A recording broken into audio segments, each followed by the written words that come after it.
ចាឥឡូវយើងមកមើលពីកំណត់ដៅនេះក្នុងអក្សរដែលយើងបានរៀនបាញ់មិញណាអញ្ចឹងពាក្យទី1គឺយើងមករៀនអំពីពាក្យថានី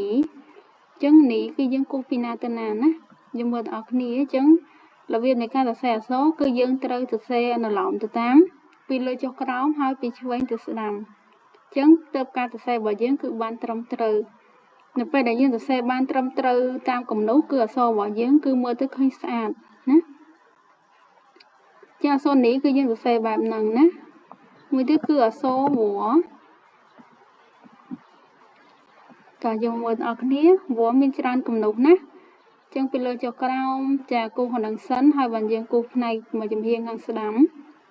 ហើយបន្តគឺដាច់ក្រោយគេម្ដងទៀត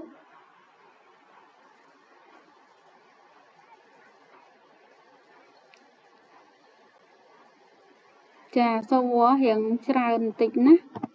អញ្ចឹងយើងមកមើលអក្សរថាវាមានតែប្រហែលគំនូសទេងាយស្រួលក្នុងការសរសេរចាសូមមើលម្ដងទៀត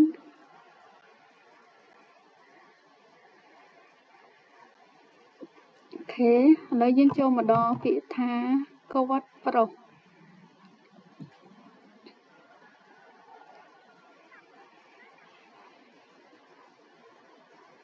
ចាម្ដងទៀត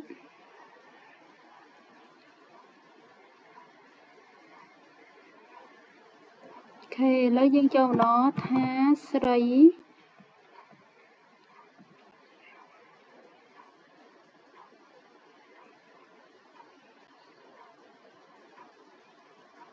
ដងទៀតពីលើចុះក្រោមពីឆ្វេងទៅស្ដាំចាអក្សរចុងក្រោយគឺអក្សរមិនចាពាក្យថាមិនគឺយើងបកថាពួកណាបងប្អូនគ្នាដងទៀតចែកខាងនេះសឹកអូខេអញ្ចឹងសង្ឃឹមថាបងប្អូនគ្នាអាចសរសេរទី1ក្រោយពីមើលវីដេអូនេះហើយគឺទី1គឺអាចចេះពាក្យចាចេះបកប្រែចេះសរសេរចាអញ្ចឹងទើបការដែលយើងបានរៀនហ្នឹងវាពេញលេញចាអញ្ចឹងបន្ទាប់ពី